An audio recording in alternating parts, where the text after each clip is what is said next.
Aksi pembunuhan keji dilakukan oleh pria berinisial MH di wilayah Desa Citeko, Kecamatan Cisarua, Kabupaten Bogor.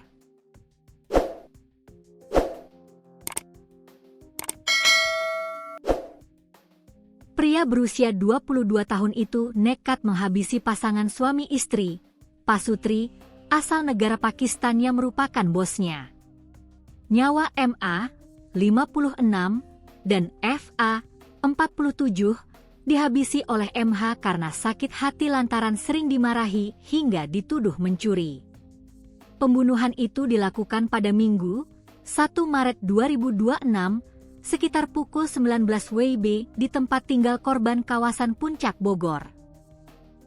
Dalam menghabisi nyawa korbannya, pelaku yang kini telah ditetapkan sebagai tersangka menggunakan senjata tajam jenis golok. Selain itu, pelaku juga menggunakan senapan angin yang telah dipersiapkan untuk membunuh korban.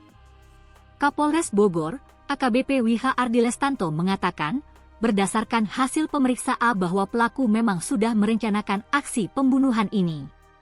Jadi dari hasil pemeriksaan awal diketahui bahwa si pelaku sudah masuk terlebih dahulu ke rumah tersebut dari pukul 16.00 WIB menunggu kedua korban itu kembali ke rumahnya. Sekitar pukul 19 WIB kemudian terjadi pembunuhan, ujarnya, Rabu, 4 Maret 2026. Sementara itu, Kasat Reskrim Polres Bogor AKP Anggi Eko Prasetyo mengungkapkan bahwa pelaku menghabisi nyawa korbannya satu persatu. Pertama, kata dia, pelaku menghabisi nyawa bos laki-lakinya menggunakan golok yang disabetkan ke arah leher korban sebanyak 2 kali. Kemudian, pelaku menghabisi nyawa istri dari bosnya tersebut menggunakan golok yang dilayangkan ke arah wajah sekitar 5 kali dan leher 2 kali. Untuk memastikan korbannya sudah tak bernyawa, pelaku menggunakan senapan angin yang sudah dibawanya dan ditembakkan ke arah korban.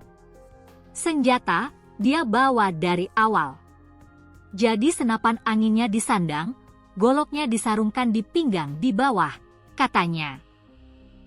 Setelah kedua targetnya tewas, pelaku memasukkannya ke dalam mobil milik bosnya kemudian dibuang ke wilayah Padalarang, Kabupaten Bandung Barat.